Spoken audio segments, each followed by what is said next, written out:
Mesdames, Messieurs, bonsoir et bienvenue à cette grande édition du journal sur la radio-télévision nationale congolaise. Le président de la République, Félix Antoine Tshisekedi Tshilombo, a présidé ce vendredi le Conseil de ministres à la Cité de l'Union africaine. Parmi les points inscrits à l'ordre du jour, la situation sécuritaire sur l'ensemble du territoire national. Le compte-rendu vous sera fait dans les prochaines heures avec le porte-parole du gouvernement, David Diwampovesa Makelele. Mais en attendant, suivez ce reportage qui annonce cette réunion du Conseil des ministres.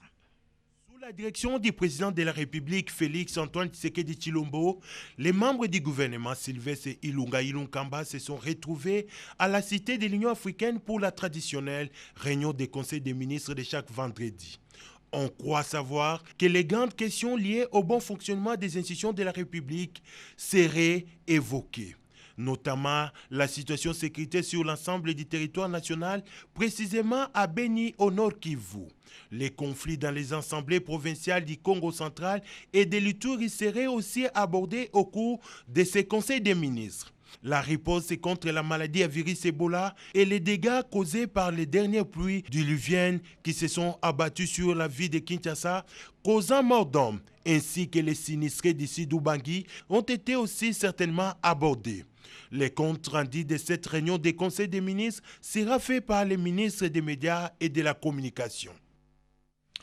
Les sénateurs et les députés nationaux étaient tout à l'heure en congrès sous la présidence de l'honorable Alexis Tambwe Mwamba. À l'ordre du jour de la plénière, l'examen et l'adoption du règlement intérieur du Congrès. Ce règlement régit l'organisation et le fonctionnement du Congrès à l'article 120 de la Constitution. Eh bien, nous venons de l'apprendre que ce règlement vient d'être adopté par les sénateurs et députés nationaux. L'examen et bien sûr l'adoption de ce règlement constitue dans 50 articles. Ce congrès balise le prochain congrès prévu le 14 décembre où le chef de l'État, Félix Antoine Tshisekedi Tshilombo, va s'adresser à la nation devant les deux chambres du Parlement réunies en congrès. Le projet de loi des finances exercice 2020 a été adopté hier par les députés nationaux. Ce budget de l'État met l'accent sur la rémunération des fonctionnaires de l'État. C'était au cours de la plénière d'hier jeudi.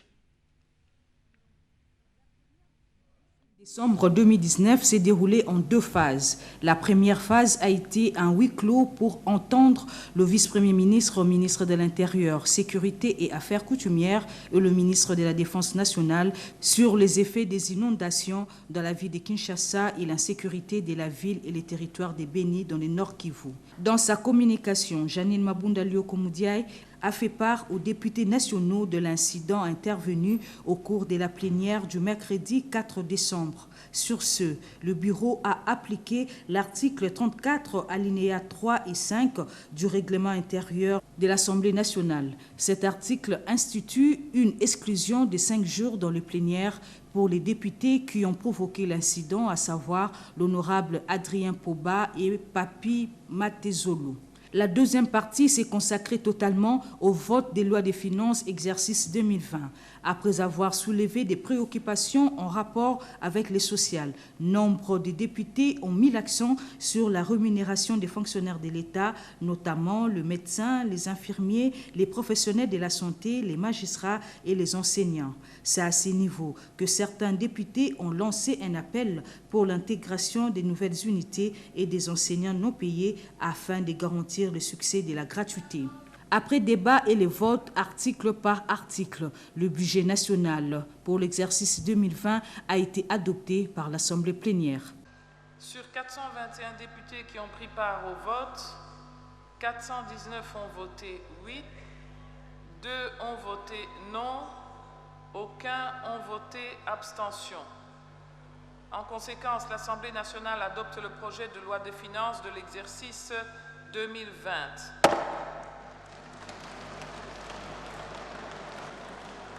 Il sera transmis au Sénat pour examen en seconde lecture.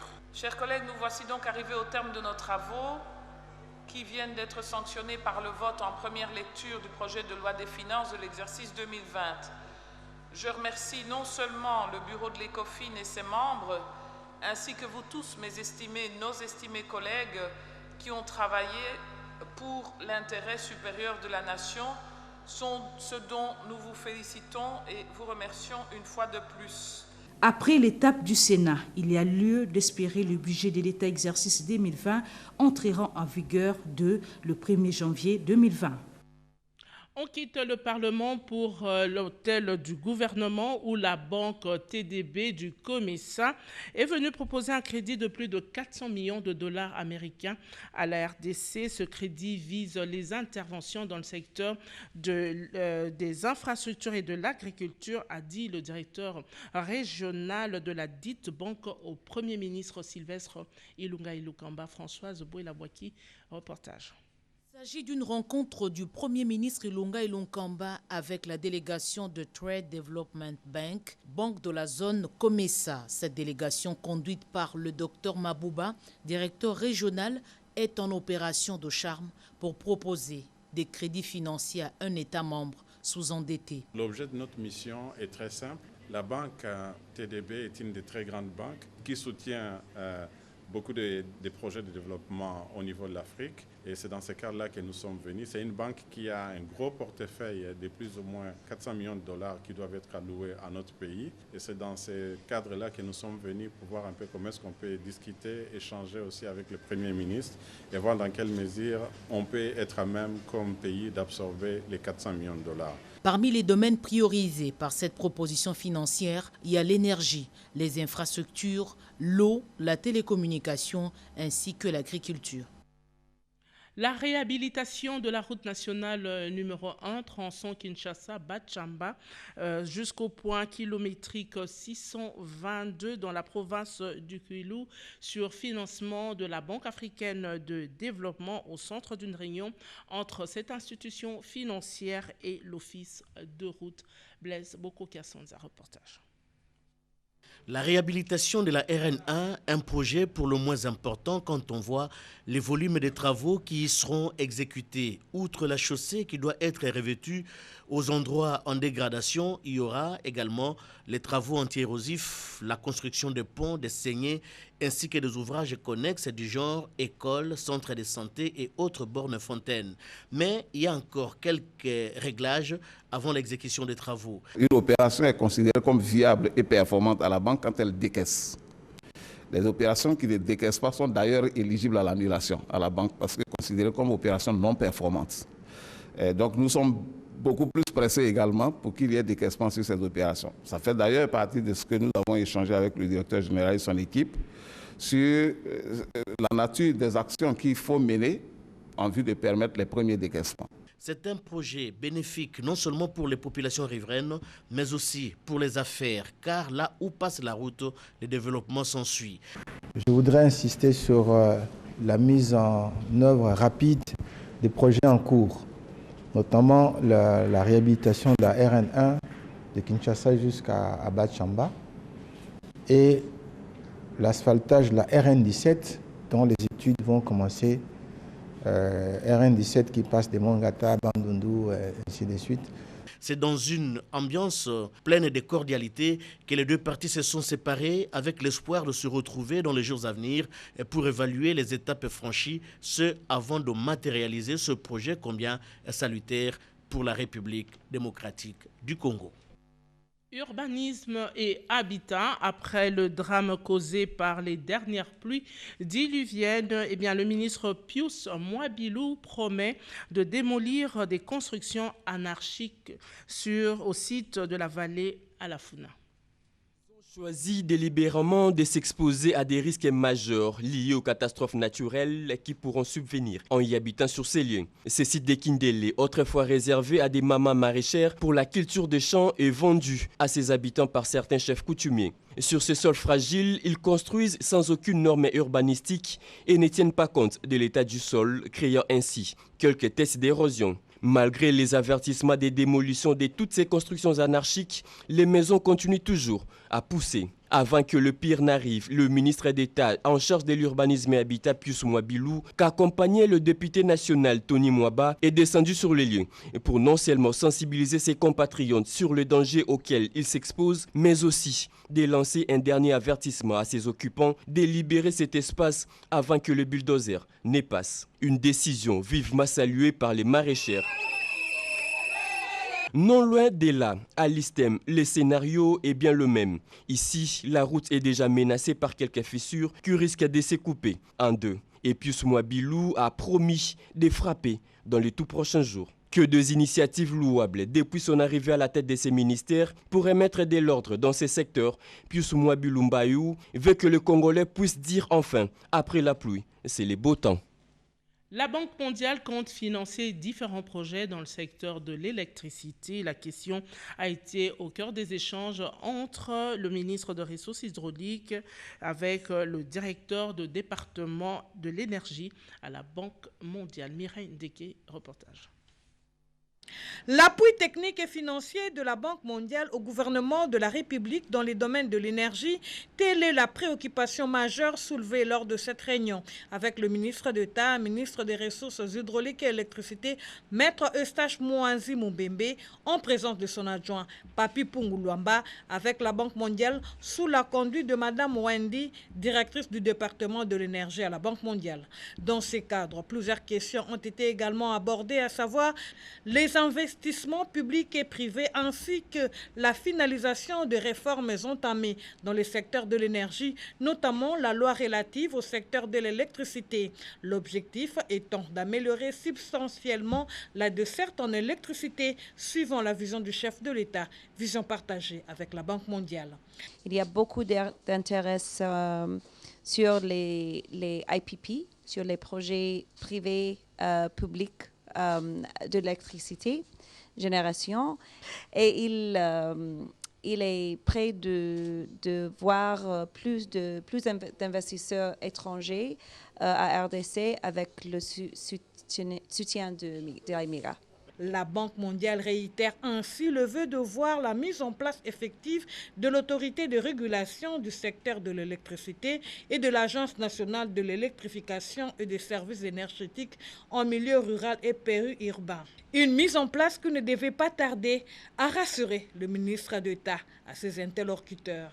Dans la même optique, Eustache Mwanzi Mumbembe a réitéré la volonté et la détermination du gouvernement de collaborer étroitement avec la Banque mondiale en vue de relever le défi de l'amélioration de la desserte en électricité en RDC, gage du développement socio-économique. Après 3 jours de travaux, les 500 délégués à la 14e réunion régionale africaine qui s'est tenue à Abidjan en Côte d'Ivoire ont adopté le rapport final de la commission vérification des pouvoirs et ont formulé plusieurs recommandations pour soutenir l'emploi des jeunes en Afrique. Robert Ndaye Chisense. Les rideaux sont tombés ici à Abidjan après 3 jours d'intenses travaux de la 14e réunion régionale africaine de l'Organisation internationale du travail. Note de satisfaction pour le directeur général Guy Reinders. Nous avons pu adopter une déclaration que je considère importante sur l'avenir du travail en Afrique. Le travail, ce n'est pas une marchandise.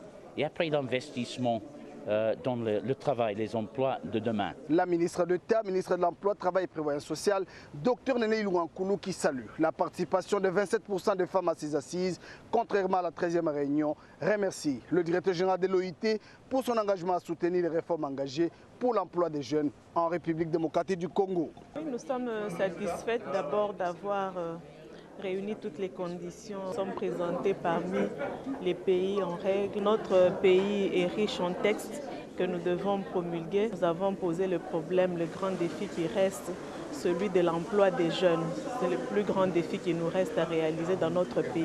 Nous avons aussi demandé que le cadre qui a réuni les 6 pays de l'Afrique centrale dernièrement à Kinshasa puisse être un cadre permanent. Parce que nous avons vu que les apports des uns et des autres sont très riches et que nous tous avions les mêmes préoccupations. Tous saluent la qualité du travail et les conclusions de cette 14e réunion régionale coulées sous forme de recommandations. Nous sommes satisfaits de comment les travaux se sont déroulés et des nouvelles orientations qui ont été données pour les années à venir dans le cadre de notre programme avec l'OIT. Nous allons rentrer très vite pour voir comment de manière concrète on peut le mettre en œuvre. Les délégués à ces assises repartent après avoir adopté à l'unanimité le rapport de la commission de vérification de pouvoir. On va parler finances à présent pour vous signaler que la méthodologie PEFA est un cadre d'évaluation de la question des finances publiques. Voilà pourquoi les experts du comité d'orientation des réformes des finances publiques et l'Union européenne ont initié un atelier sur la présentation de ce procédé. Cédric Nina, reportage. L'être humain suivi de près par son médecin à travers des consultations régulières, la gestion des finances publiques correspond bien à ces langages imagés. L'atelier de présentation de la méthodologie PEFA 2016 se veut ces cadres d'évaluation de points forts et faibles d'un système de gestion des finances publiques. Donc on analyse à partir de ce cadre qui est un cadre normatif et on permet à ce moment-là, dans le rapport, de voir quelle est la situation en République démocratique du Congo à travers cette grille d'analyse. Le comité d'orientation des réformes des finances publiques, COREF, qui a initié ces assises avec l'appui de l'Union européenne, tient à l'appropriation et à l'adhésion de l'ensemble des acteurs pour garantir la discipline budgétaire et une certaine efficacité dans l'exécution du budget. Comme le corps humain a besoin d'un check-up, les finances publiques, c'est un domaine vital de l'État. Et ce domaine-là, étant un domaine vital, il doit être soumis à une évaluation. Et l'évaluation PEFA, c'est une évaluation reconnue mondialement qui permet de faire voir à un gouvernement le point fort et les points faibles de son système de gestion des finances publiques. Et la méthodologie PEFA s'articule autour de 4 phases et 20 étapes dont la dernière serait les contrôles et suivis précédés de l'élaboration des réformes. Celle-ci propose des mécanismes pour réduire les écarts entre le budget voté et exécuté en faisant en sorte que les pays se conforment aux indicateurs.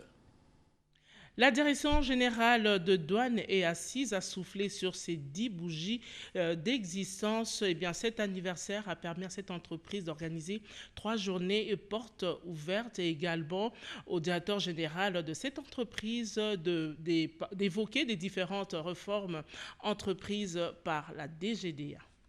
3 journées des portes ouvertes pour faire découvrir à la face du monde toutes les réformes entreprises par la DGDA au cours de ces 10 dernières années depuis sa mutation, lesquelles réformes l'ont propulsé à être au diapason de standards internationaux en matière des douanes. La deuxième journée consacrée à la visite de la presse nationale et internationale a permis à cette dernière d'échanger avec les experts des 3 commissions de cette régie financière.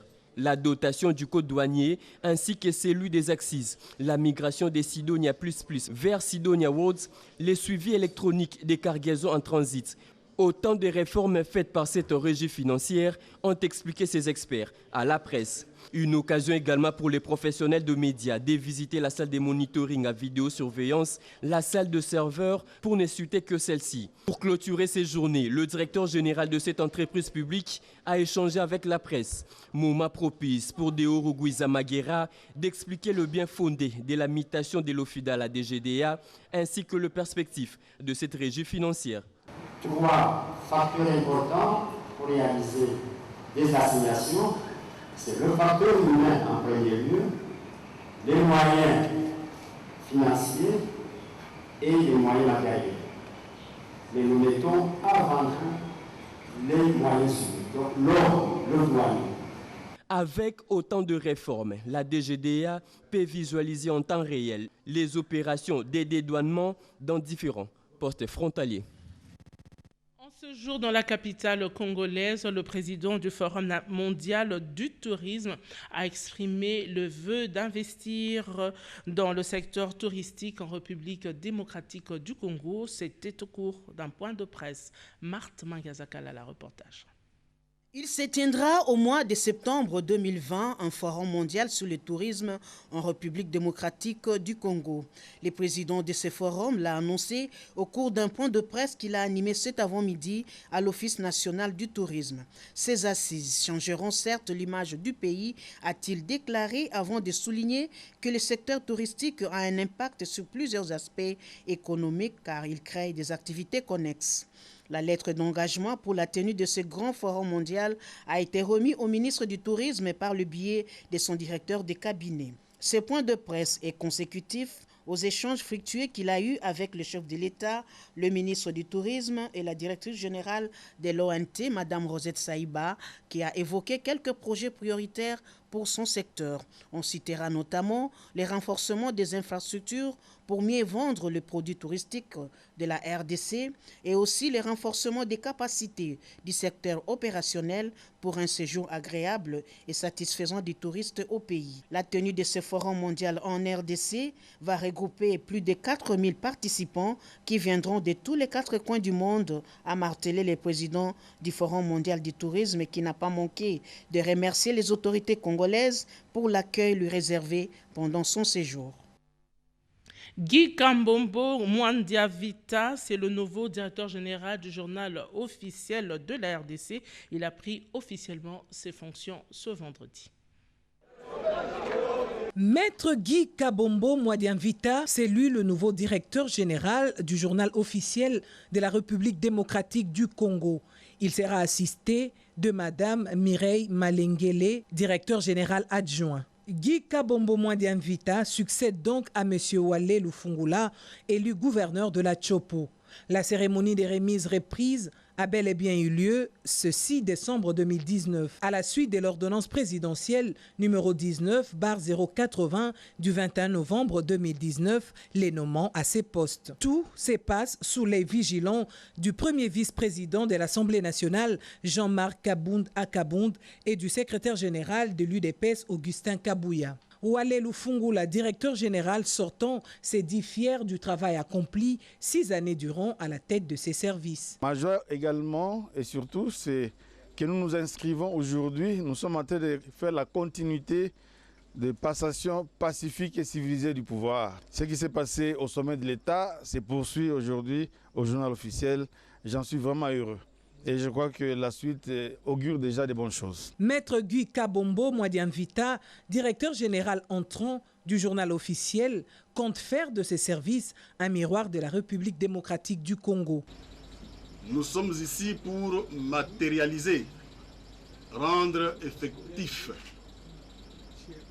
la vision du chef de l'État. Je ne suis pas venu ici pour être servi, mais pour servir. Notre grandeur sera déterminée par la qualité du service que nous allons offrir à notre peuple. Les réajustements des tensions salariales de 1 à 10, la couverture de soins de santé adéquate, le dialogue permanent du sommet à la base et un cadre de travail approprié sont là les attentes des personnels du journal officiel de la République démocratique du Congo pour ces nouveaux mandats.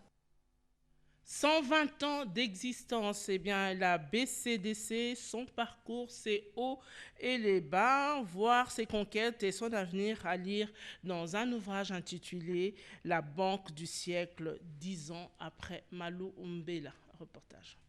Le secteur bancaire congolais est certainement arrivé à un tournant et les 110 ans du parcours accompli par la Banque commerciale du Congo, la BCDC, y sont pour beaucoup. Les 110e anniversaire de la BCDC, auréolé de la publication de l'ouvrage présenté à l'aréopage du monde des affaires essentiellement. Ces luxueux et très renseignants documents affichent les marques de la fiabilité de cette banque aujourd'hui rejointe par un nouvel actionnaire de taille, Equity Bank. L'occasion était fort belle pour le président du conseil d'administration, Pascal Kinduelo, de saluer cette importante venue au sein d'une banque d'expérience.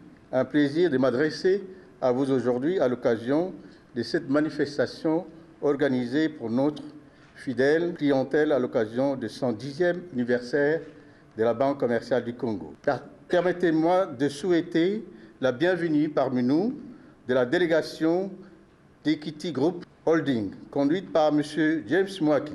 Vous n'êtes pas sans ignorer que la Banque commerciale du Congo est la plus ancienne banque de notre pays dont elle a toujours accompagné l'histoire et l'économie. L'entrée d'Equity dans les parts de la Banque commerciale du Congo est sans doute un moment d'élargissement des capacités. Un ancien administrateur, aujourd'hui président de la Chambre haute du Parlement congolais, Alexis Tambouimwamba, apprécie. Je suis très fier de voir ce qui a pu être réalisé, de voir que cette banque, malgré tous les soubresauts que notre pays a connus, a pu tenir le cap. C'est une banque de référence. Nous espérons que Equity, qui est une des plus grandes banques, plus particulièrement en Afrique de l'Est et en Afrique centrale, puisse effectivement prendre le relais et continuer le développement de cette banque. Pour finir, un investisseur local connu pour son envergure dans plusieurs secteurs, Georges Forest, et passerelle par laquelle est arrivé Equity, énonce ses souhaits et motivations.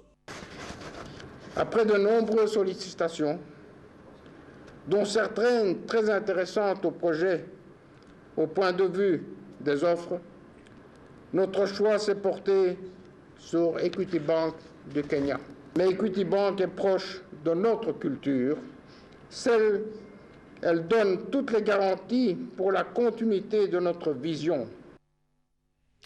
Voilà, la BCDC a totalisé 110 ans et non 120 ans, comme je l'ai dit tout à l'heure. La situation des agents et cadres de la radio-télévision nationale congolaise était au cœur des échanges entre la direction générale et le banc syndical des travaux bipartites organisés à l'Institut congolais de l'audiovisuel ICA. Reportage. En cette deuxième journée des travaux paritaires mixtes, Direction générale et banque syndicale de la RTNC, les participants à ces assises ont planché sur le dossier SNCS, Caisse nationale de sécurité sociale, à laquelle la RTNC est affiliée. Dans une semaine, il y aura une commission qui sera mise en place pour poursuivre les dossiers de la CNSS, la Caisse nationale de la sécurité sociale. Parce que c'est sur ce plan où nous trouvons qu'il y a beaucoup de flou dans la vie des travailleurs de la RTNC. Ils ne bénéficient pas de leur pension de retraite. Ils ne vont jamais en retraite. Quand ils commencent la carrière, ils ne terminent que quand ils vont dans la tombe. Autre sujet abordé, c'est la question du corps des formateurs, tous éligibles à la retraite, mais que la RTNC ne s'est pas remerciée. Nous avons soulevé les problèmes du corps des formateurs, qui sont des gens retraitables, mais qu'on ne sait pas envoyer en retraite. Nous allons entamer le plan financier. Là, on nous a énuméré les sources des revenus de la RTNC. Alors c'est demain que nous allons entrer en profondeur de la matière. Les délégués des deux partis ont convenu de se retrouver ce samedi 7 décembre 2019 pour approfondir les échanges et trouver des solutions pour le grand bonheur du personnel de ces médias publics. L'utilisation des nombreuses technologies peut provoquer des effets indésirables sur l'être humain. Pour remédier à un pacte à la forme d'une puce de protection contre les effets des ondes électroniques a été créé par une entreprise. Et bien, ce nouveau produit a été présenté au ministre de Poste, Téléphone et Nouvelles Technologies de l'Information et de la Communication. Un nouveau patch à la forme d'une puce collée à un téléphone ou à un ordinateur diminue l'impact des émissions des ondes négatives.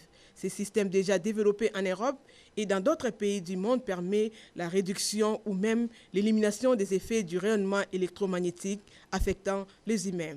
Cette puce a été présentée au ministre des Postes, Télécommunications et Nouvelles Technologies de l'Information et de la Communication, Augustin Kibasa Maliba, le 5 décembre 2019 par une délégation de la société Ginko Control spécialisée dans la protection contre les ondes magnétiques. Cette délégation venue de l'étranger a juste après cette entrevue avec le ministre Augustin Kibasa Maliba tenu un point de presse avec la jeunesse quinoise et les partenaires de la téléphonie pour expliquer les biens fondés de cette application. Selon le président directeur général de Ginko Control, Guy Tirod, cette nouvelle technologie exploitée dans des écoles, bureaux et grands espaces diminuera les risques qui causent les effets magnétiques. Pour le professeur Michel Zanka de l'Université de Montpellier, les patchs Ginko Control aident à régénérer les muscles et à éviter une fatigue excessive pour donner le bien-être à l'homme.